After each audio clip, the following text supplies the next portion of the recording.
tabu na majaribu kote, nakumbuka shida yako, nami nitaandama, nitakuandama kote, na ulinifia kwa neema yako Bwana, napenda kuandama, nijapoona ukiwa na mateso makali, wewe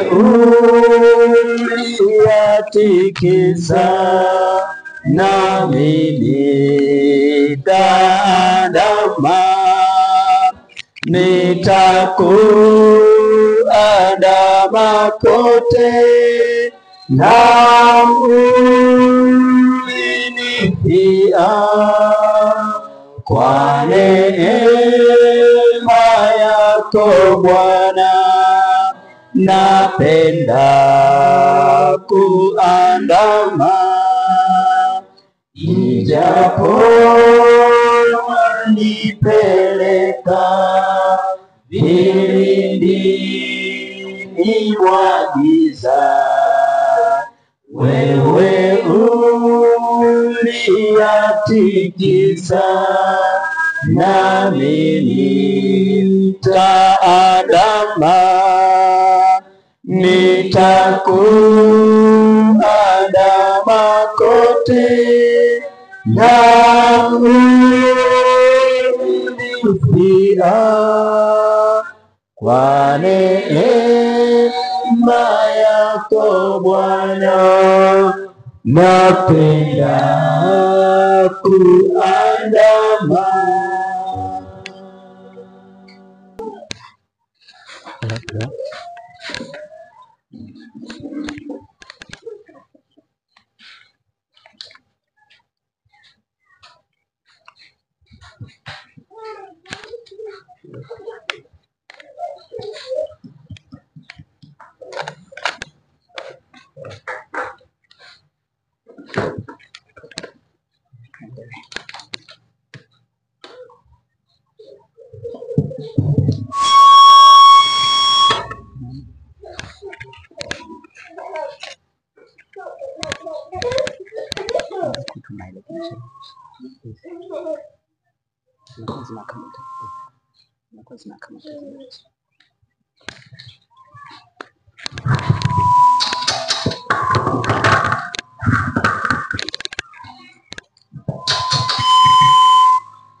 Watakatifu wa Mungu, Bwana Yesu asifiwe. Niwaalike sana katika ibada hii takatifu, Sabato ya Bwana wetu. Na hivyo tunapoungana kanisa la duniani likiungana na kanisa la mbinguni kwa ajili ya kumwabudu Mungu wa pekee na wa kweli na Yesu Kristo aliyemtuma, hivyo nasi tunaona tu ya kwamba tumepewa upendeleo wa pekee sana. Na zaidi sana tujue tu ya kwamba watu wa Mungu, lipo shindano ambalo kila mmoja wetu tunaitwa kuweza kushindana. Tunaitwa kushindana. Na katika shindano hili ni shindano kati ya wema na uovu. Na katika shindano hili watu wa Mungu, kwa kweli lina tamati yake. Na katika tamati ya shindano hili, kwa kweli tofauti na mashindano ambayo tumekuwa tukiyaona katika ulimwengu huu, watu wakipigania taji zinazoharibika, na wakati mwingine anayevikwa taji anakuwa ni mmoja tu. Shindano ambalo tunashindania watu wa Mungu, kila mmoja wetu atakayetia bidii katika kuitafuta taji hii isiyoharibika, kwa kweli hata vikwa moja tu, kila mmoja ambaye atakubali kuishi sawa sana maelekezo ya Mungu, wapendwa, tutavikwa taji. Bwana Yesu asifiwe. Na katika taji zetu hazitaishia tu kuwa taji kama washindi, lakini taji zetu zitang'aa. Bwana Yesu asifiwe. Taji zetu zitang'aa kwa sababu kuna watu ambao tumewapelekea ujumbe na ukweli tuliopewa na wao wakaupokea. Hivyo zitakuwa ni nyota katika taji zetu. Bwana Yesu asifiwe. Kwa hiyo taji zetu zitang'aa nyota kwa sababu kuna maelfu ya watu ambao walisikia ujumbe tuliopeleka na wao wakaokolewa. Kwa kweli haitakuwa taji kwa ajili ya mtu mmoja. Bwana Yesu asifiwe. Hivyo tunaitwa watu wa Mungu kwa ajili ya shindano hili, na katika shindano hili Mungu wetu yeye ametoa ujumbe ambao utasaidia watu wake kuweza kuokolewa. Na Mungu amekuwa ni mwema sana katika jamii ya wanadamu, na wema wake Mungu amekuwa akituma ujumbe katika kila kizazi. Na katika kizazi chetu cha mwisho hiki ambacho tunangojea marejeo ya Kristo mara ya pili, tunaona kwamba Mungu ametoa ujumbe wenye sehemu tatu ambao tunaukuta katika kitabu cha Ufunuo sura ya 14 mstari wa 6 hadi wa 12. Lakini tunapoangalia huo ujumbe unapoenda kufungwa, maana yake kwamba ni marejeo ya Kristo mara ngapi wapendwa? Ya pili. Nasi tunasoma katika asubuhi ya leo katika sabato takatifu ya Bwana, somo linasema kwamba kupona kwa jeraha la mauti. Wapendwa, somo linasemaje? Kupona kwa jeraha la mauti. Kupona kwa jeraha la mauti. Kupona kwa jeraha la mauti. Kupona kwa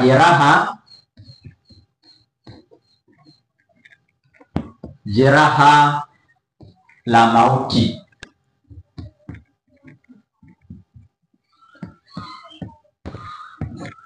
Watu wa Mungu, katika jumbe hizi zenye sehemu tatu, Mungu wetu katika jumbe hizi ameweka onyo ndani yake.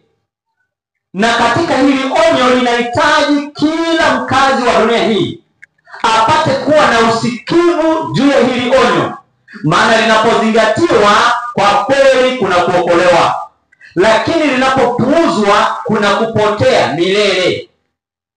Hivyo basi nitawaalika tusome kitabu cha Ufunuo sura ya 14 ule mstari wa 9 hadi wa 12. Kitabu cha Ufunuo sura ile ya 14 mstari ule wa 9 hadi wa 12. Msomaji, tukimbie msomaji. Kitabu cha Ufunuo sura ile ya 14 tunasoma mstari ule wa 9 hadi wa 12. Tukimbie watu wa Mungu hapo. Kitabu cha Ufunuo sura ya 14 aya 9. Ndiyo. Neno la Mungu limeandikwa, na mwingine malaika watatu akawafuata akisema kwa sauti kuu, mtu awaye yote akimsujudu huyo mnyama na sanamu yake na kuipokea chapa katika kipaji cha uso wake au katika mkono wake, yeye naye atakunywa katika mvinyo ya ghadhabu ya Mungu iliyotengenezwa pasipo kuchanganywa na maji katika kikombe cha hasira yake, naye atateswa kwa moto na kiberiti mbele ya malaika watakatifu na mbele za mwana kondoo. Mstari wa 11.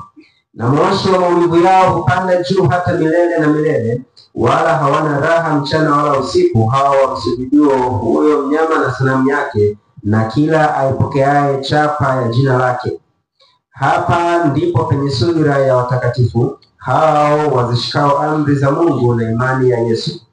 Mstari wa 13. Wa 12. Asante. Wapendwa, Bwana Yesu asifiwe. Amen. Tunapolichunguza hili onyo, kwa kweli linahitaji kila mmoja wetu awe msikivu kwamba Mungu ameonya ya kwamba mtu awaye yote asimsujudie yule mnyama, na wala asisujudie sanamu yake, na wala asipokee chapa yake. Kwamba mtu awaye yote akimsujudia, maana yake akithubutu akamsujudia, tunaona kwamba yeye atateswa, atakutana na ghadhabu ya Mungu ambayo tunaona haikuchanganywa na maji.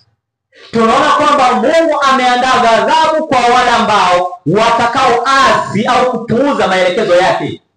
Tunaona kwamba ni ghadhabu ambayo ndani yake haina maji, haina rehema, na hiyo tunaiona kuanzia kwenye mapigo 7. Mungu ameandaa mapigo 7 kwa waovu baada ya rehema yake kukoma, lakini ameandaa moto ambao waovu watateketezwa na kuwa majivu, dunia hii ikitakaswa na kufanywa upya.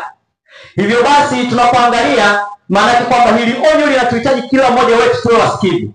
Kitabu kile cha Pambano Kuu sura ya 37, nahitaji tusome maneno haya ambayo nabii ameyaeleza watu wa Mungu. Pambano Kuu sura ya 37 ni katika ukurasa wa 493 Kiswahili, Kiingereza ni 594-595. Nasoma katika hii aya ya 3, inasema hivi.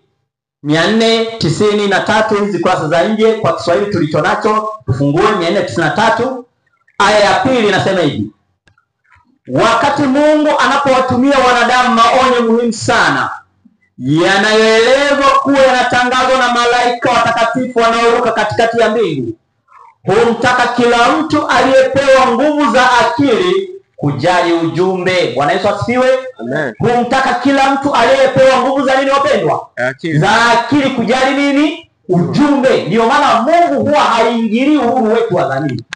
Anatuacha tuamue kujali ujumbe.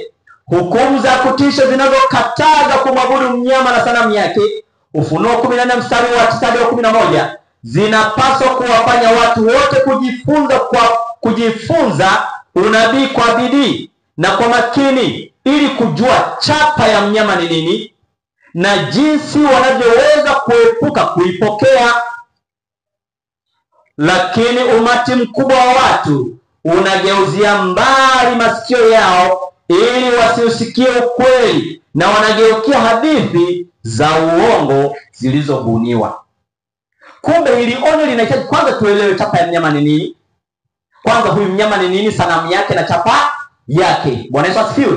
Tukishaelewa tutaweza kuepuka, ili kusudi tusikutane ghadhabu ya Mungu ambayo haikuchanganywa ambayo imetengenezwa pasipo kuchanganywa na maji. Kwa hiyo lazima ya mambo watu wa Mungu tunapewa mkazo. Lakini zaidi sana nisome jambo moja pia katika kitabu kile cha Pambano Kuu hiki sura ya 28 kuna nukuu moja kwamba kwa nini sasa watu wa Mungu tunakawia katika jumbe hizi, ili kusudi kwamba kutuandaa. Pambano Kuu kurasa wa 406 aya ile ya kwanza, Kiingereza 490, anasema 406 aya ya kwanza. Kiswahili hizi kurasa za nje 406 aya ya kwanza inasema hivi: matukio yanayohusiana na kufungwa kwa kazi ya upatanisho ni ya muhimu sana. Ni wachache sana wanaopenda kushughulika nayo. Kwamba matukio yanayohusiana na kufungwa kwa kazi ya upatanisho ni ya muhimu sana.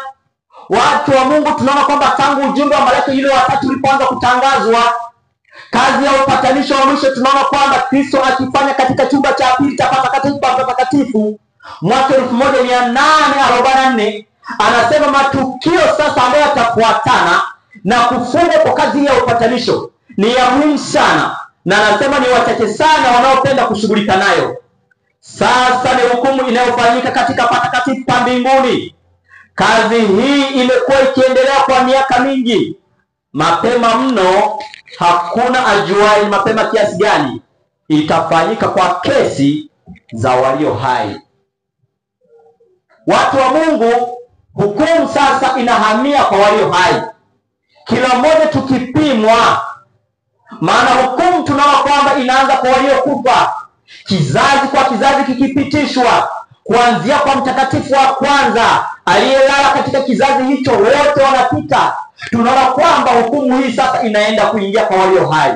Sasa watu wa Mungu, tunapoambiwa kwamba kuna matukio ambayo lazima tuwe nayo makini, tunapoyaona tuone kwamba kumbe kufungwa kwa kazi ya upatanisho katika hekalu la mbinguni kunaelekea mwisho. Maana yake kwamba hakutakuwa na msamaha tena kwa mtenda dhambi. Na mojawapo ya matukio ambayo tunapaswa kuiangalia sana ni kupona kwa jeraha la nini wapendwa? Kupona kwa jeraha la nini wapendwa? Kitabu cha Ufunuo sura ya 13, msomaji soma mstari wa kwanza hadi wa 3. Kisha nikaona mnyama aliyetoka katika bahari mwenye pembe 10, ndio, na vichwa 7, ndio, na juu ya pembe zake ana vilemba 10, ndio, na juu ya vichwa vyake majina ya makuhani. ndio. Na yule mnyama niliyemuona alikuwa mfano wa chui. Ni mnyama niliyemuona alikuwa mfano wa chui, na miguu yake ilikuwa kama miguu ya dubu, ndio, na kinywa chake kama kinywa cha simba, ndio. Yule joka akampa nguvu zake, ndio, na kiti chake cha enzi na uwezo mwingi, ndio. Nikaona kimoja cha vichwa vyake kana kwamba kimetiwa jeraha la mauti. Yohana akaona kimoja cha vichwa vyake kana kwamba kimetiwa jeraha la mauti, na pigo lake la mauti likapona. na pigo lake la mauti likapona. Na dunia yote ikamstajabia mnyama huyo. Dunia yote inamstajabia huyo mnyama. Kwa hiyo watu wa Mungu, kuna jambo ambalo tunaambiwa kwamba moja ya matukio ambayo tunapaswa kuiangalia sana, kuona kwamba kwa kweli kuna jambo linaenda kuhitimishwa mbinguni, katika patakatifu pa mbinguni. Moja wapo ni kupona kwa jeraha la nini, wapendwa? Tunaona kwamba kuna mnyama anayeelezwa anatoka katika bahari katika unabii na maanisha watu wengi, Ufunuo 17 mstari wa 15. Lakini mnyama, tunaona kwamba mnyama katika unabii ni ufalme. Kitabu cha Danieli 7 mstari wa 17 kwamba wanyama ni mfalme, mnyama ni mfalme. Lakini tunaona kwamba huyu mnyama alikuwa ni mfano wa chui. Tunaanza kueleza wanyama wa Danieli 7, kuna simba, kuna dubu, kuna chui, kuna mnyama wa kutisha. Alikuwa mfano wa chui, miguu ya dubu, kinywa cha simba. Lakini huyu mnyama tunaona kwamba anapewa kiti cha enzi na nani? Na joka. Kitabu cha Ufunuo sura ya 13 kinatuunganisha na onyo la mwisho ambalo tumelisoma kwenye kitabu kile cha Ufunuo sura ya 14 mstari wa 9 hadi wa 12, kwamba tusimsujudie mnyama ambaye tunaona tusimsujudie watu wa Mungu, kwamba kila mmoja kwa umri wake, kwa taifa lake, kwa cheo chake, kwa kabila lake, anapaswa kujali. Asipojali hili onyo, kwa kweli anaangukia katika ghadhabu ambayo Mungu hajawahi kuihukumu hii dunia. Mnyama ambaye tunaonywa kwamba tusimsujudie ni huyo Ufunuo 13, ambao tunaona kwamba ni mamlaka ya kidini, ni upapa. Kwa kija kuangalia sasa, katika hii mamlaka iliweza kuchukua tabia za falme zingine zote, kuanzia Babeli ya Nebukadneza, lakini Wamedi na Wajemi, lakini Wayunani na Rumi ya kiserikali au Roman Empire. Lakini tunaona kwamba zote hizo na miungu yake yote inakuja kuingizwa na kuvishwa vazi la Ukristo. Ndipo ambapo tunaona kwamba shetani anabadilisha mbinu. Badala ya kutumia sasa serikali, anageuka kutumia dini na nini? Na serikali. Shetani huo mchezo anaofanya, na ndipo amefanikisha zaidi. Lakini tunaambiwa kwamba katika hii mamlaka ilipokuwa inainuka, inatokea katika maeneo ya watu wengi, yani anatokea baharini, anatokea katika maji mengi. Lakini tunaona kwamba hii mamlaka ilipoinuka katika ile miaka ya 538 baada ya kuangushwa wafalme watatu katika himaya ile ya Kirumi, Waheruli, Vandals na Ostrogosi, mateso yaliweza kukazwa, watu wakiendelea kushurutishwa juu ya habari ya ibada ya uongo, kuabudu siku ya Jumapili kukawa lazima. Lakini pale tunaona kwamba kuna fundisho ambalo liliasisiwa pale Nisea na mfalme Konstantini kwa kuunganisha madhehebu yote, fundisho la Utatu Mtakatifu. Mateso mwaka huu yakakazwa mpaka mwaka 1798. Tunaona kwamba kule Ufaransa kuna jemadari mmoja anaitwa Alexander Bethia. Yeye alitumwa na Napoleon Bonaparte. Napoleon naye alihitaji aitawale dunia yote, hivyo anamtuma jemadari Bethia mwaka wa 1798 aingie pale Vatican, na huu ni unabii ulitimia. Kwa hiyo kija kuangalia, anaingia anakutana na kipindi cha utawala wa Papa Pius wa sita. Anamkamata, anampeleka kifungoni, anafika kifungoni mwaka 1799. Lakini tunaona kwamba hili liliitwa ni jeraha la mauti, kwa sababu kulikuwa na hatari sana ya hii mamlaka kupotea, mamlaka ya upapa, kwa sababu huyu Napoleoni aliondolea nguvu ya wale wafalme 7 waliobaki, mataifa ya Ufaransa, Italia, Uingereza, Uswisi, Ureno. Tunaona kwamba mataifa hayo ni miongoni mwa mataifa ambayo yalitumika wafalme wake kama kutoa jeshi kwa ajili ya kuwatesa na kuwakandamiza wale ambao walikataa mafundisho ya uongo. Lakini huyu Napoleon Bonaparte mwaka 1798 akahitaji naye aitawale dunia. Kwa hiyo akatafuta namna ya kuizoofisha hii mamlaka, akainyang'anya nguvu za kiserikali. Majeshi yakaondolewa, hivyo ikakosa nguvu za kushawishi watu waweze kuingia katika mafundisho yake ya uongo. Hivyo ikaonekana kwamba imepata jeraha la mauti mwaka 1798. Lakini tunaona kwamba jeraha hili la mauti, Ufunuo 13:3, kwamba jeraha hili la mauti lilifanyaje wapendwa? Na hii ndiyo ambayo tunapaswa kuiangalia sana historia ya dunia inapoenda kufungwa, kwamba kumbe kuna mambo yalitokea hapa yanaenda kujirudia, maana jeraha linaenda kufanyaje? Na linapoenda kupona watu wa Mungu, tunaona ya kwamba jeraha hili la mauti linapoenda kupona, maana yake kwamba hii mamlaka inarudishiwa tena nguvu ya kiserikali, nguvu ya kijeshi. Na hii tunaona kwamba jeraha lilianza kupona. Lilianza kufanyaje wapendwa? Lilianza kupona mwaka 1929. Mwaka 1920 ngapi wapendwa? Baada ya Kristo. Baada ya nini wapendwa? Baada ya Kristo. Hapa kuna jambo lilifanyika katika ile tarehe 11 ya mwezi wa pili mwaka 1929. Hapa kulifanyika makubaliano pale Italia kati ya waziri mkuu Mussolini, Benito Mussolini, na serikali ya Vatican ambayo iliwakilishwa na Gaspari ambaye alikuwa ni kardinali akiwakilisha Papa Pius wa 11 aliyekuwa katika kipindi hicho. Yeye akawakilisha utiaji saini ambao ulitiwa saini, na ukiingia hata katika mtandao leo, ukiangalia hii taarifa, magazeti yake yote yanasema kwamba kuponya jeraha la muda mrefu. Yanasema kuponya jeraha la muda nini? Maana yake jeraha lilikuwa tangu mwaka 1798, lakini mwaka 1929 tunaona kwamba jeraha likaanza kupona. Jeraha likaanza kufanyaje? Italia ikarudisha uhusiano wa kiserikali na mataifa mengine yakapata, na mataifa mengine yakapata. Lakini sasa leo tunaona kwamba kwa kweli watu wa Mungu katika kizazi hiki tunachoishi, jeraha la mauti limepona. Limefanyaje wapendwa? Jeraha limepona. Yaani maana yake kwamba serikali zote duniani zimerudisha heshima kwa askofu wa Rumi, kwamba yeye ndiye aratibu mambo ya kiserikali yote duniani na mambo ya kidini yote duniani. Na hapa kuna michakato ilifanyika. Kumbuka hapa ukiangalia kuna vita vya kwanza vya dunia vilipiganwa, lakini ukiwa ni mpango tu wa kuyaleta mataifa pamoja, ikatengenezwa kitu kinaitwa the League of Nations au Jumuiya ya Madola. Lakini vita vya pili vya dunia vinapigwa, inaunda Umoja wa Mataifa. Umoja wa nini wapendwa? Lengo tu kwamba jeraha lipone vizuri. Na ukiangalia Umoja wa Mataifa leo, anayetangazwa kwa uwazi ni katibu mkuu wa umoja wa nini?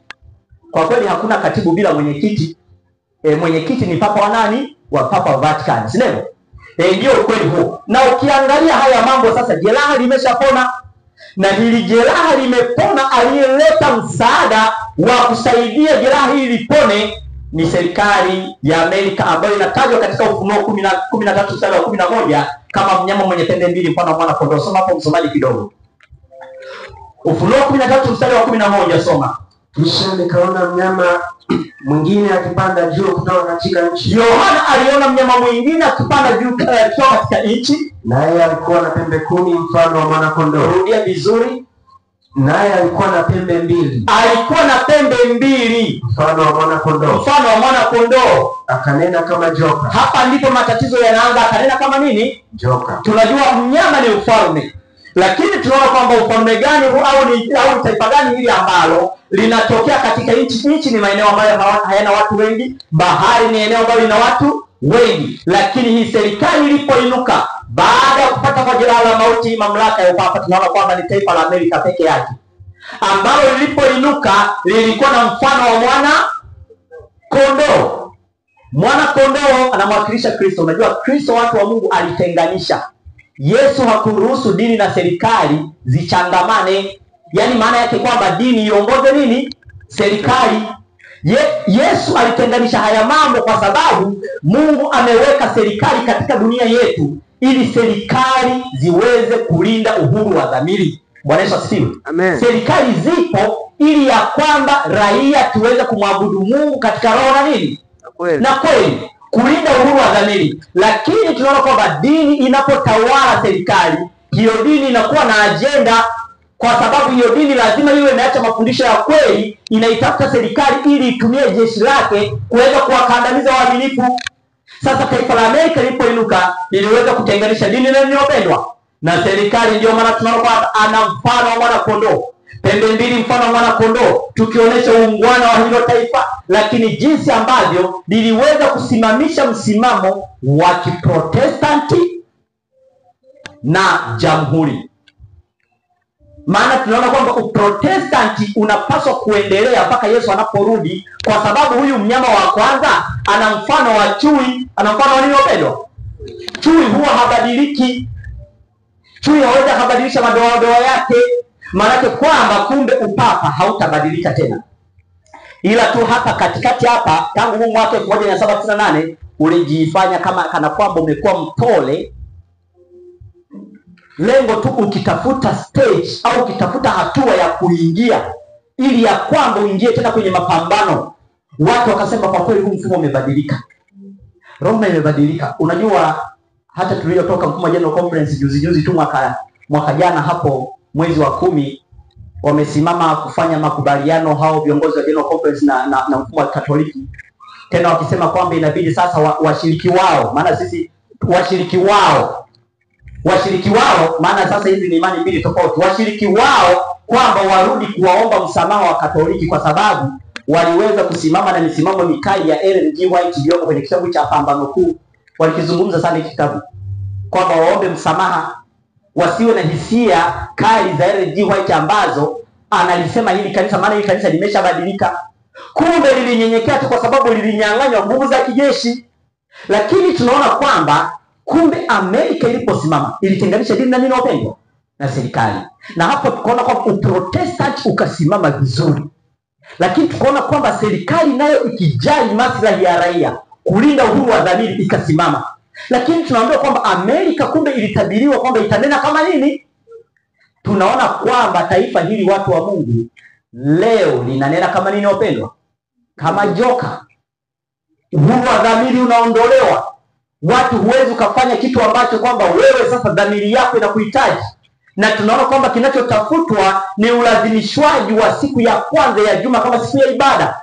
Maana tunaona kwamba huyu mnyama wa pili anatumia uwezo wa mnyama yule wangapi? Sasa ili jeraha la mauti lipone, Amerika inahusika. Ufunuo 13 mstari wa 14 na 15. Sasa hapo tunaona kuna jambo jingine, ili kusudi sasa watu wa Mungu, kuna jambo hapa nililete kwenu tunapoendelea kuliweka hili somo letu katika maendelezo mzuri. 13, 14 na 15 Ufunuo. Naye awakosesha wale wakao juu ya nchi. Kwanza itawakosesha hao wakao juu ya nchi kwa ishara zile kubwa. Ndiyo. Tarudia. Ndiyo. Naye awakosesha wale wakao juu ya nchi. Ndiyo. Kwa ishara zile alizopewa kuzifanya mbele ya huyo mnyama. Ndiyo. Akiwaambia wakao juu ya nchi akiwaambia wakao juu ya nchi kumfanyia. Unajua sio Amerika tu, wakao juu ya nini? Wakao juu ya nchi. Juu ya nchi mpaka huku. Kumfanyia sanamu yule mnyama. Ndiyo. Aliyekuwa na jeraha la upanga. Naye akaishi.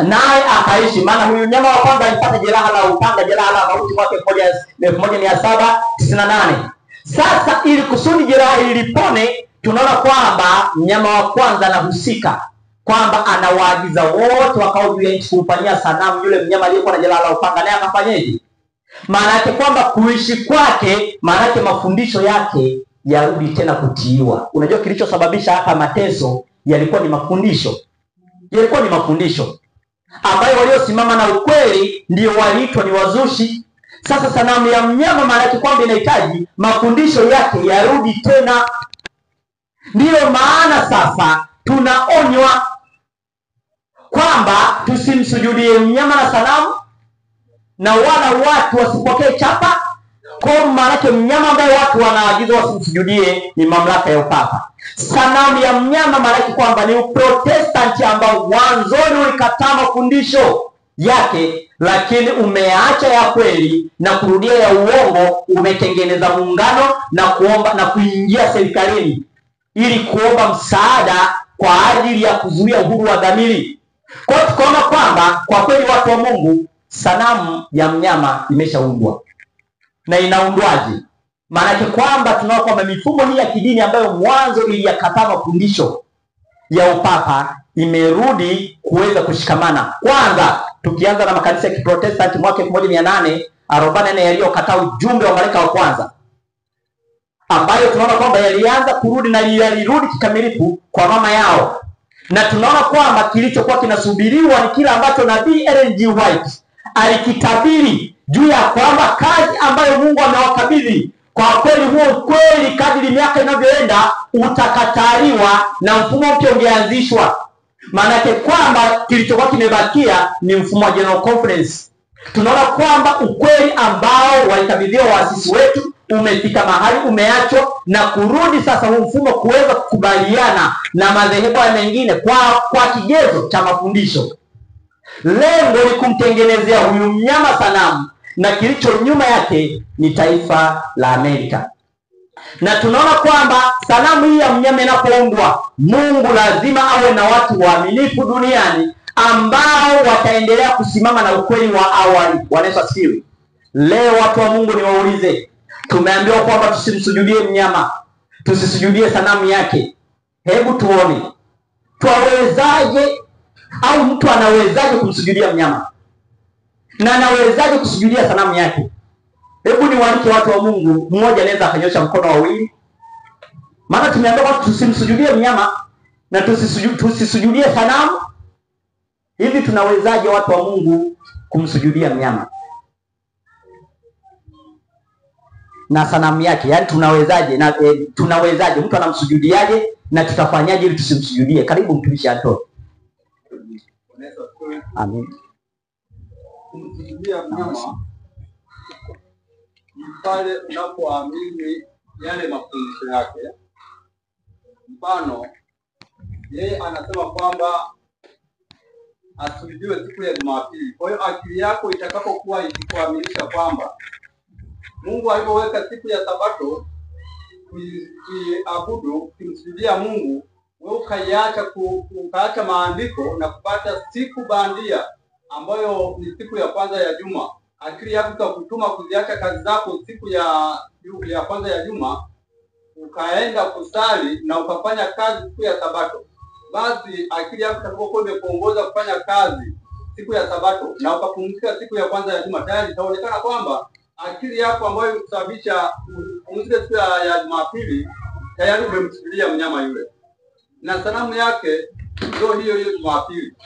Kwa hiyo na akili yako itakutuma kwamba yule mnyama unayemsujudia ndiye ambaye ni mkamilifu kuliko amri za Mungu, na kuisujudia siku ya Muumbaji ambayo ni siku ya saba ya juma, siku ya Jumamosi ambayo ni Sabato. Alafu ukamwacha kumsujudia Mungu Muumbaji ambaye ameumba mbingu na nchi, ukamsujudia mnyama. Asante. Mwingine, watu wa Mungu? Kuna mambo hapa kuna mambo watu wa Mungu tuyaweke vizuri hapa. Unaona mnyama ambaye tunaagizwa. Unajua haya mambo kidogo. Kifutia. Mnyama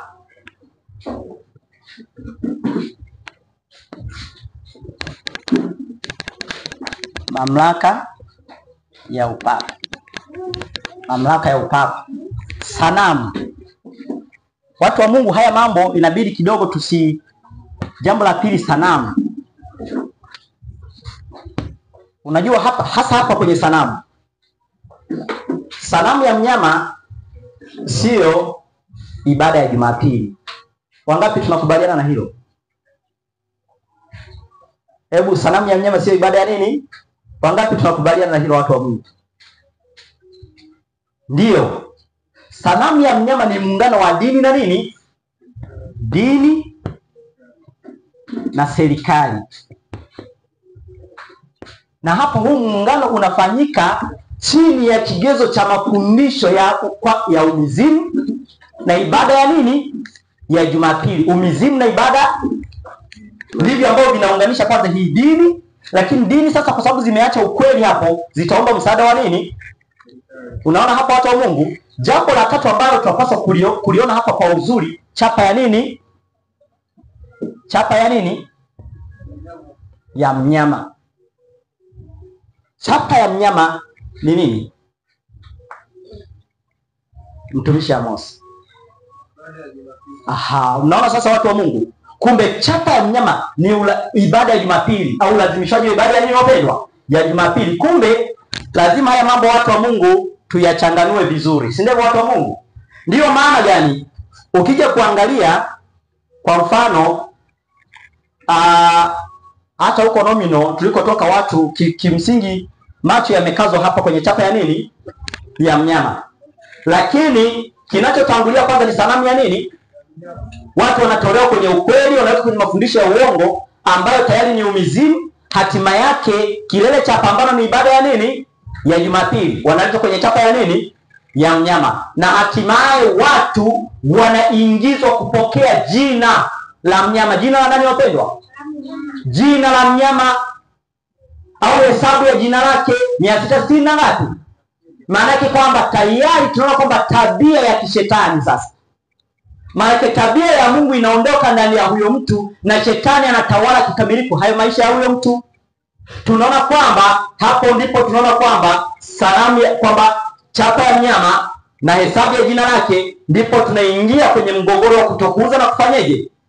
Na kununua. Kumbe kinachotangulia sanamu ya mnyama inakuja chapa ya mnyama. Kumbe watu wa Mungu, kumsujudia mnyama ni ile kutii mafundisho na maelekezo yake kana kwamba yametoka kwa Mungu, kana kwamba yametoka kwa nani? Lakini huyu mnyama yeye alichokihitaji ni kwamba mafundisho yake yaingie katika makanisa ambayo mwanzoni yalipinga. Hebu tusome Pambano Kuu sura ya 35. Pambano Kuu sura ya 35.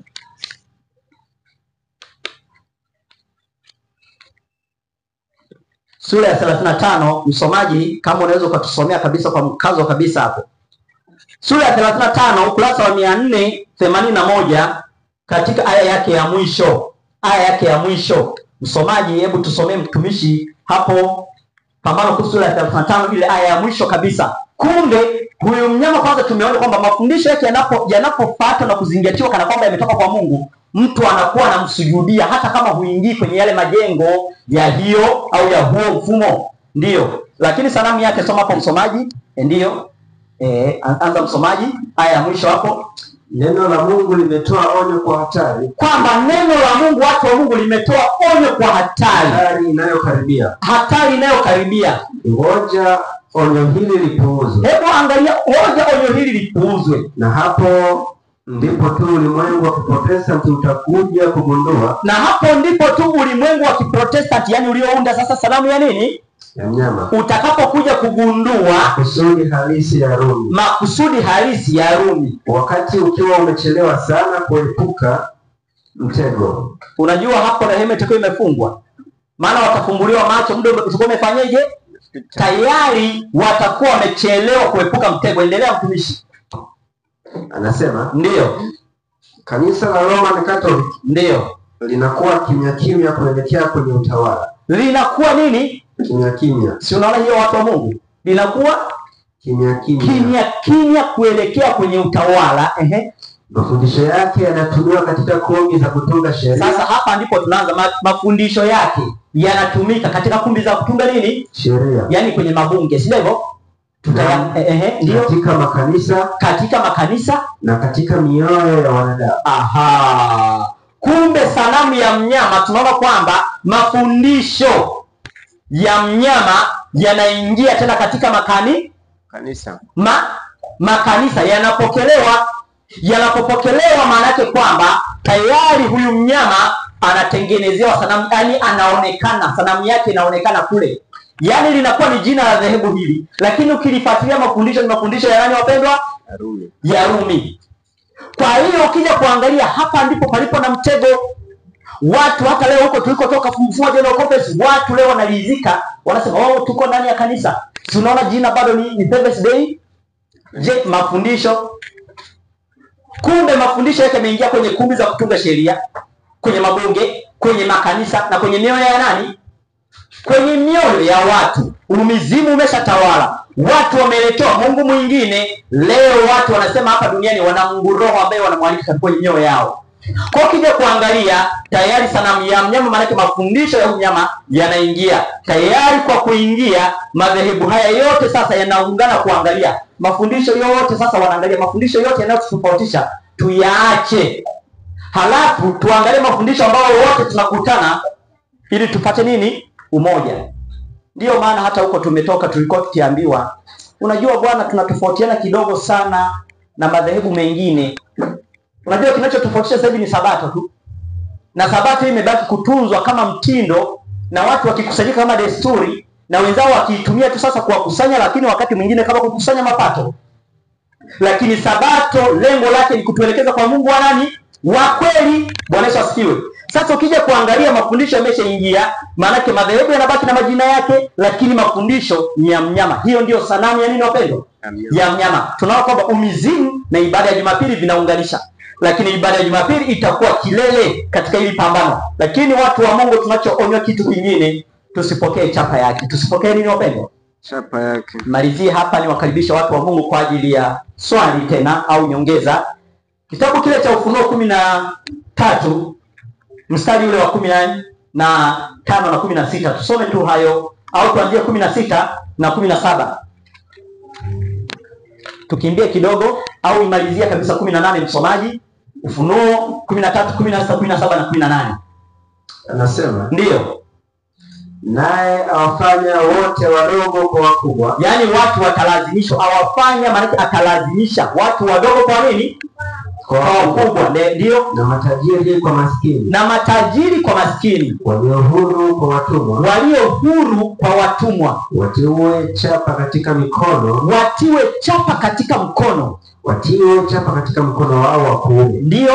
Au katika vipaji vya nyuso zao. Ndio. Tena kwamba mtu awaye yote asiweze kununua wala kuuza isipokuwa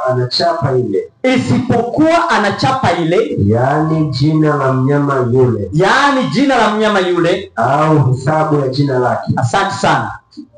Unajua hapa ukisoma kwenye King James Version inatenganishwa vizuri. Mtu awaye yote akipokea chapa ya mnyama yule au hesabu ya jina lake. Hebu rudia vizuri hapo. Nasema ndio. Tena kwamba ndio mtu awaye yote asiweze kununua wala kuuza, ndio, isipokuwa ana chapa ile, yaani jina la mnyama. Hapo huwa kuna au jina la mnyama yule, ndio, au ana chapa ile, ndio, yaani ndio jina la mnyama yule, ndio, au hesabu ya jina lake. Ukija kuangalia mnyama, jina lake, hesabu ya jina lake, tunaona kuna chapa yake. Hivi vitu ukija kuangalia vinatenganishwa. Mtu ukikutwa katika kimojawapo, kwa kweli unapatikana katika mnyama, kwa kumwabudu mnyama, sanamu yake, kupokea chapa yake au jina la mnyama yule. Sasa ukija kuangalia watu wa Mungu, haya mambo yamewekwa hivi, wadogo kwa wakubwa, si ndivyo? Matajiri kwa maskini. Sasa unajua watu wa Mungu, ili ulimwengu ufikishwe katika mazingira haya, tunaambiwa kwamba awafanya, yani awalazimisha, lazima zitatumika, lakini kabla haijaingizwa lazima mazingira yatengenezwe. Lazima mazingira yafanyaje wapendwa? Yatengenezwe. Kitabu cha Mithali 22 mstari wa 7. 22 mstari wa 7 mstari. Mithali 22 mstari wa 7. Lazima mazingira yatengenezwe. 22 mstari wa 7 kitabu cha Mithali. Ndio. Inasema. Ndio. Tajiri humtawala maskini. Naye akopaye ni mtumwa wake akopeshaye. Afanyeje? akopeshaye. Kwa hiyo kwa kweli hapa lazima tajiri amtawale nani? Maskini. Kwa maana yake hapa kutakuwa na vikundi au kundi la watu wachache ambao watashikilia uchumi halafu na kuwatawala maskini. Naye akopae ni mtumwa kwa yule anaye kopesha. Kitabu kile cha Danieli 11 mstari wa 43. Hebu isome ile watu wa Mungu. Kuna kitu hapo watu wa Mungu kwenye Mithali 22 mstari wa 7, 11 Danieli ikieleza habari ya mfalme wa kaskazini ambao ni upapa na mfalme wa kusini, maana nchi ambazo kwamba zitashikilia umizimu lakini zitapinduliwa, zitaletwa pamoja, lakini dunia yote inakamatwa. Sasa angalia jinsi huu mfumo, jeraha lake la mauti linapopona, unarudisha mali yote ya dunia mikononi mwake. Ndio maana tunaambiwa kwamba tajiri anamtawala nani? Maskini, na yule anayekopa ni mtumwa wake anayefanyaje? Anayekopesha. Anayekopa anakuwa ni mtumwa kwa yule anayekopesha. Soma Ufunuo Danieli 11:43. Nasema, ndio, lakini atakuwa na nguvu juu ya hazina. Huyu mfalme wa kaskazini ambao ni upapa utakuwa na nguvu juu ya hazina za dhahabu kwanza na fedha na juu ya vitu vyote vya Misri. Na juu ya vitu vyote vya Misri. Wapendwa, Misri inayotajwa hapa sio Misri ile ya Egypt. Inatajwa Misri ya kiroho, dunia. Maana unajua dunia yetu sasa hivi ndio inaitwa nini wapendwa? Misri, na vitu vyote vya nini wapendwa? Ya Misri ndio vyenye thamani. Na Walibia na Wakushi watafuata nyayo zake. Walibia na Wakushi inawakilisha nchi za Kiafrika. Watu weusi watafuata nyayo zake. Kwa maana yake ukija kuangalia kwamba atakuwa na nguvu juu ya hazina yote ya dunia, fedha, dhahabu na mali. Ndio maana lazima uchumi ukamatwe. Unajua dhahabu lazima ziende, fedha lazima ziende, madini. Lakini kwamba uchumi wa dunia unapokamatwa, tunaona kwamba dunia sasa inaenda kushikiliwa na watu wachache. Lazima hapo tunaona kwamba nchi lazima zianze kukopeshwa. Lazima zifanyeje? Zikopeshwe. Lakini nchi zimeshakopeshwa na madeni sasa hayalipiki, mpaka Marekani yenyewe inadaiwa. Mpaka Marekani yenyewe inafanyaje? Inadaiwa. Unaona? Nani anayedai? Huyu mnyama wa kwanza. Lakini madeni yanarudi kwa watu raia, wanayetafuta ni raia. Kwa hiyo watu wa Mungu lazima madeni yaje, mikopo ije, watu wakopeshwe. Leo mikopo ipo ya kila aina. Kwa hiyo watu wa Mungu, ili kusudi tusiangukie katika mtego wa kumsujudia mnyama na sanamu yake, hasa pale lazimisho au lazima inapokuja, lazima kwanza tujinasue na madeni. Bwana Yesu asifiwe. Amen. Lazima tujinasue na madeni, kwa maana ya kwamba tuishi kulingana na uchumi ambao tulionao, tulizike. Maana yake kwamba kwanza tujishughulishe kile ambacho Mungu anatujalia, tukiwekee bajeti vizuri, kitufae katika kipindi hicho. Amen. Hasa katika kipindi hiki watu wa Mungu, yaani madeni yatawapeleka watu kwa kweli katika shida kubwa ya kuvunja amri za Mungu. Kwa hiyo watu wa Mungu tunaambia kwamba lazima tujinasue. Mnyama anapotafuta harakati za kuwakopesha watu, wewe uwe makini. Leo kuna mikopo ambayo watu wanaingia, kwa kweli kutoka inakuwa ngumu. Hata kwa wafanyakazi, mwingine hata kadi yake ya benki ya kupokelea mshahara haimiliki yeye mwenyewe. Unajua ni maajabu. Yaani haimiliki, yaani inamilikiwa na mashirika ya kifedha. Mshahara ukiingia yanaenda kudraw mwenyewe. Kwa sababu amefanyaje? Amekopa. Lakini raia tunakamatwa. Leo sijui simu za kukopesha. Unajua kuna mtu juzi nikampigia akasema, "Bwana, nilikuwa namuomba namba fulani." Akaniambia namba hii iko kwenye simu fulani ambayo imeshafungwa. Hii simu ni ya mkopo. Na kwa analipa, yani ana deni. Akilipa inafunguliwa. Akinani ukifika muda ambao angenani hapo wanaifunga. Lakini nini madhara yake? Maana yake kwamba watu wanatengenezwa mazingira ya kuingia katika madeni. Kwa hiyo watu wa Mungu lazima tuangalie vitu kama hivi ambavyo huyu mnyama wa kwanza akitumia taifa la Amerika wanavyotengeneza mikakati. Lakini kitabu hiki cha Maranatha sasa, ni wakaribishe watu wa Mungu katika ile Juni. Maneno haya ni mazito. Kitabu hiki cha Maranatha, Juni 24, au mfalme anakuja Juni 24, Nahitaji nisome aya tu ya kwanza na aya ya pili. Kuna jambo tulione watu wa Mungu. Tunapoingia katika zuio hili, lazima mazingira yaandaliwe. Lazima uchumi uwekwe vizuri, ukusanywe. Watu wahamishwe kuingia katika mfumo ambao utawabana, mfumo ambao hutamiliki pesa mfukoni. Lakini kwamba kwa watu wa Mungu tunapoyaona hayo, tufanye nini? Si ndio watu wa Mungu?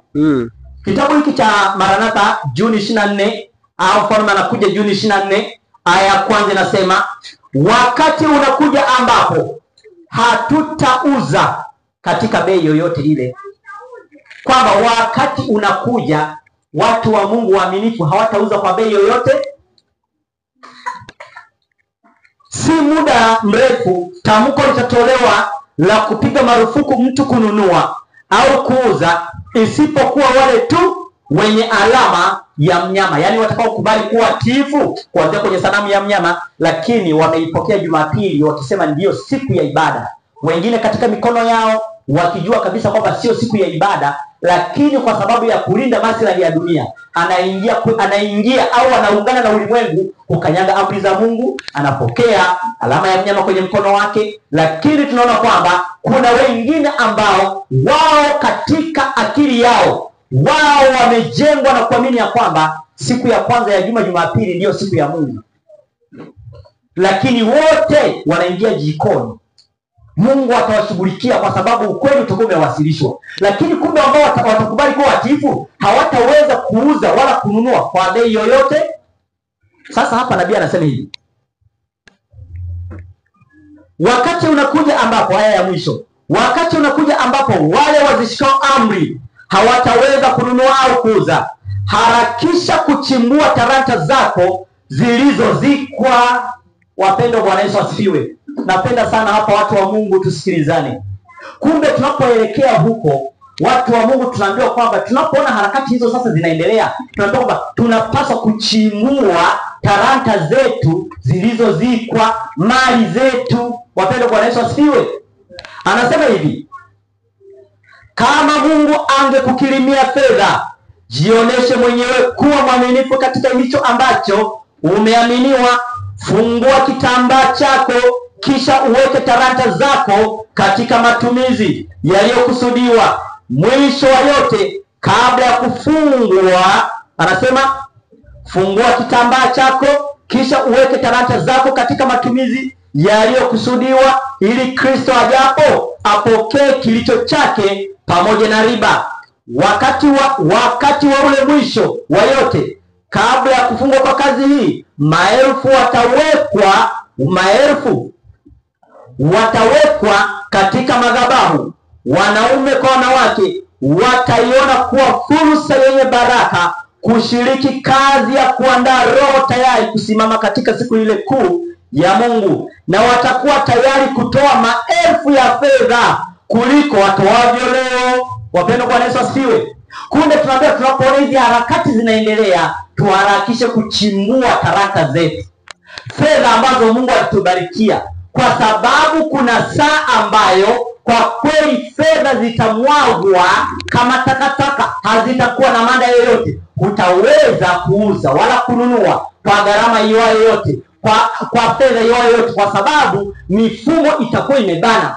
Kwa leo tunaambiwa kwamba ndiyo fursa ya sisi, tumepewa nafasi ya kushiriki kupeleka onyo la mwisho. Lakini tunaambiwa kwamba hili onyo la mwisho tunapolipeleka, mali zetu zinahitajika. Wapendwa, Bwana Yesu asifiwe. Amen. Kwa sababu watu wa Mungu, unajua fedha za watu wa Mungu tusipokuwa makini zitafungiwa. Leo watu fedha zao ziko katika mashirika ya kuweka na kukopa. Leo fedha zao za watu wa Mungu ziko katika vikundi. Unajua kuna watu karibia kila wiki anatoa kwa uaminifu 5,000. Sio tunakubaliana nalo? Unajua juzi tu hapa kulikuwa na msiba mmoja, tulikuwa tunatoa rambirambi maeneo ya Mwanza, lakini limebadilika hilo grupu. Jamani, sasa hili grupu liwe la nini? Kiwe ni kikundi. Nikasema kumbe mambo yanaenda hivi haraka tu, kikundi. Unaona mwenyekiti akapendekezwa jina la kikundi, kila kitu kikaweka vizuri, mapendekezo kwamba kila mwezi 10,000. Unaona? Hilo ukiangalia sasa watu wa Mungu wanajinyima. Kumbe sisi tusijinyime kuweka fedha zetu kwenye vikundi. Fedha zetu tujinyime kuziweka kwenye kazi ya nani wapendwa? Kwa sababu vikundi hivyo huko ndiko ambako masharti ya mnyama yanaingilia. Yanafanyaje? Maana kuna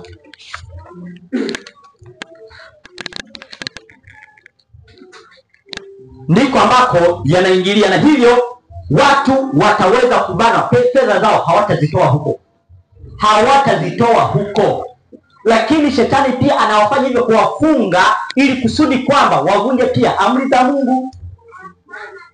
Utahitajika uhudhurie kwenye kikao mara siku ya Sabato, mara kufanyaje. Unajua katika eneo hili kuna nabii ameeleza jambo la hatari sana. Anasema vyama vya wafanyakazi na amana, amesema hivi. Amesema habari ya kuwepo kwa vyama vya amana ambavyo tunaona kwamba, anasema hivi, katika majiji yetu makuu yote mashirikisho ya vyama vinawafunga watu katika mafungu. Watu watawatawala wengine na kuwataka kutenda mengi.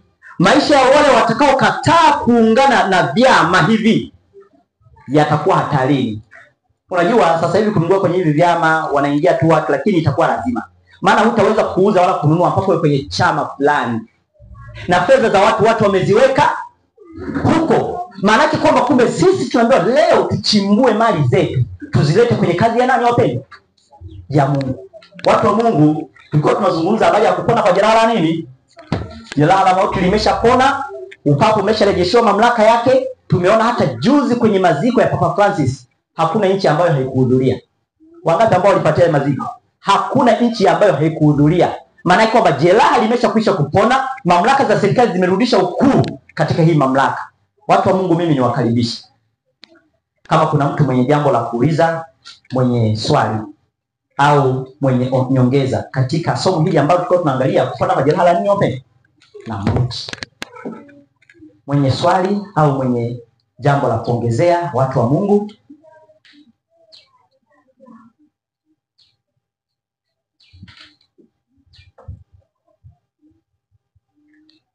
Labda inaweza mimi niulize swali, watu wa Mungu. Sasa watu wa Mungu, tufanye nini sasa? Tufanye nini? Tutumie hekima gani? Au tufanye nini sisi tunapoona kwamba shetani sasa anaufunga ulimwengu matita tayari kuingia kwenye pambano la mwisho? Sanamu ya mnyama imeshaundwa, imebakiza tu kutiwa pumzi. Maana yake kwamba maelekezo ya huu muungano wa makanisa yaingie katika serikali za dunia na mafundisho yake yalazimishwe kama sheria za nchi. Sasa na tunaona kwamba kuna katazo la kuuza na kufanyeje. Watu wa Mungu, tunapaswa kuwa na namna gani sasa ya kuishi? Maana hatupaswi kukutwa kama watu ambao wako usingizini. Mambo haya yanatukuta sisi. Tufanye nini watu wa Mungu? Tufanye nini? Tufanye nini sasa? Karibu mtumishi Mark. Labda mimi niseme kitu kimoja. Nisome hapa kwanza kitabu hiki cha Selected Message gombo la pili, ukurasa wa 73,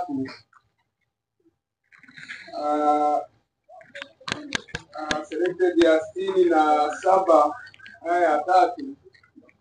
Anasema hivi: sura nzima inaonyesha kwamba Babeli ambayo imeanguka ni makanisa ambayo hayatapokea jumbe za onyo ambazo Bwana ametoa katika jumbe za malaika wa kwanza, wa pili na wa tatu.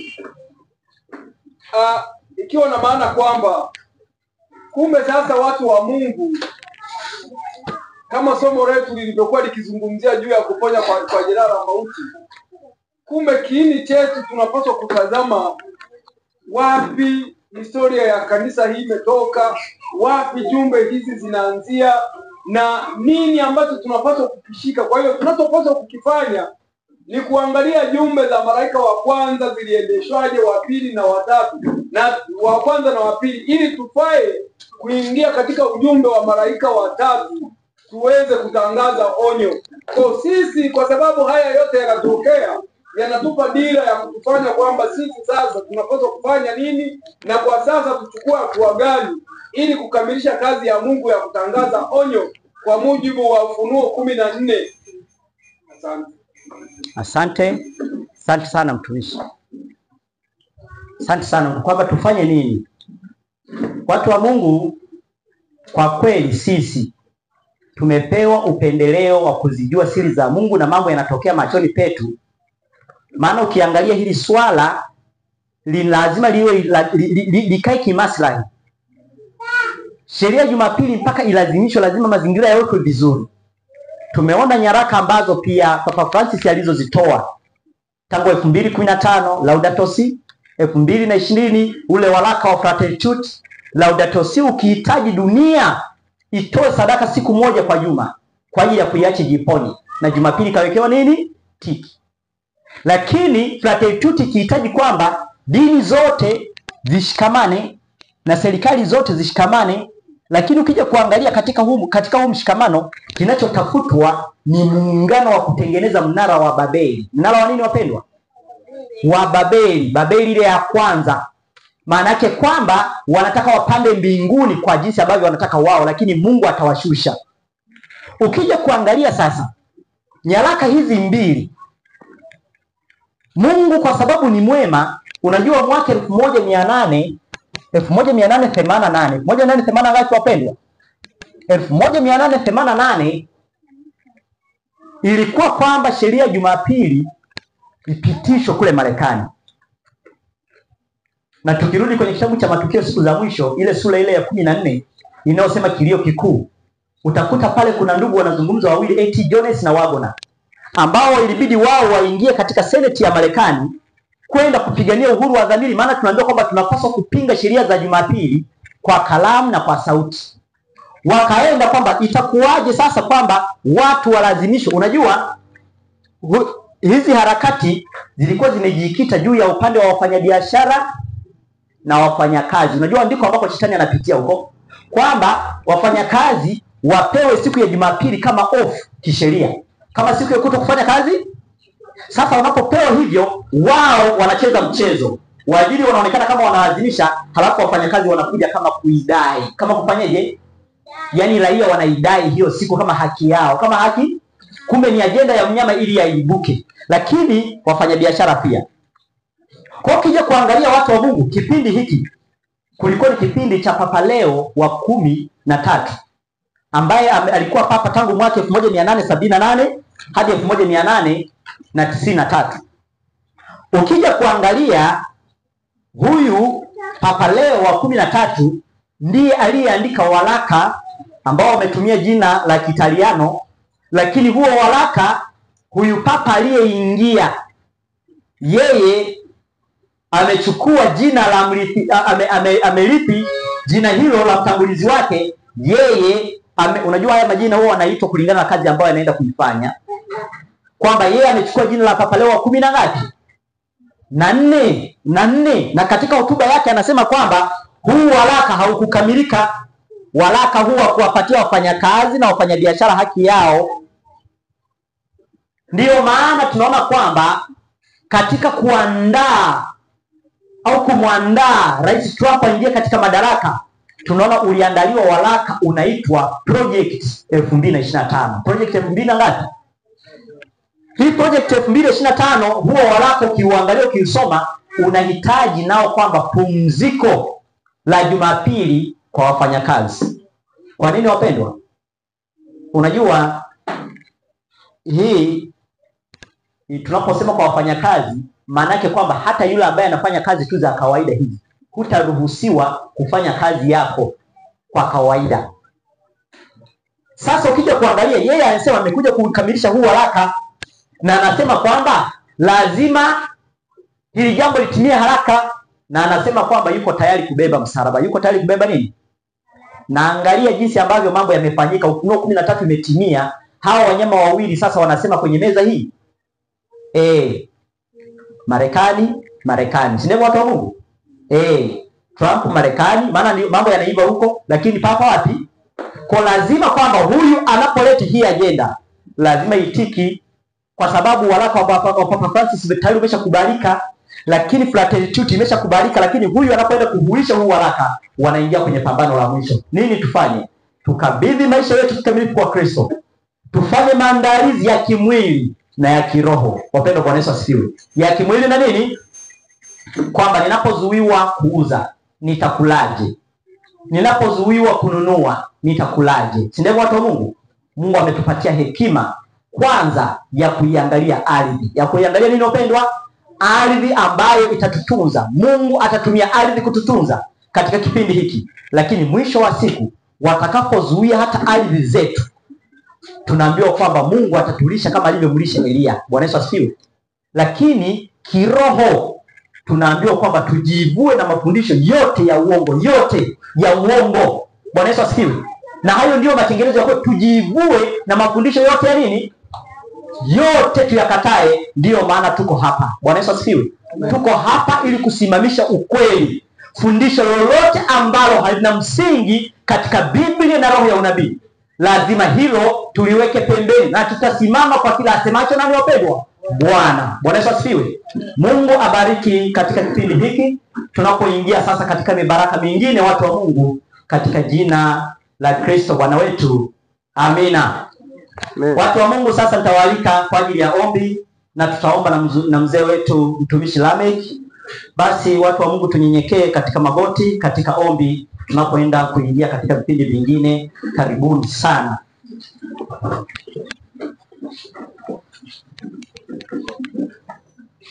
Mungu wetu na Baba yetu aliye na kutawala, tunashukuru kwa upendo wako na wema wako. Umetulinda ukitulinda kwa muda mzima, unaweza kufikia siku leo kwa wako. Wote tukiwa hai kama pumzi hai katika upendo wako, jina lako. Amen. Mungu wetu ni nani ambaye tunaweza kuyanena kuyatenda kama tunaweza kukosa katika siku zilizopita? Tunaomba kusamehe dhambi zetu. Mungu wetu, tudumisha katika neno lako, tukutumilia ili upendo wako kwa jinsi ulivyotupenda katika msalabani, ili Mungu wetu tuweze kuokolewa kwa damu yako iliyomwagika pale. Mungu wetu, tunaomba pamoja nasi, ufungie mioyo yetu na macho yetu ya kiroho, tuweze kutazama Baba kile kifahacho kutenda. Mungu wetu, mengi tunaweza kujifunza. Mshukuru mtumishi wako yale aliyotufundisha, na tukiendelea kujifunza tena, endelea kutufungua tuweze kuyajua yale tunayofundishwa. Mungu wetu, tunaomba yote yale mengine, tunaomba katika jina la Yesu. Amen.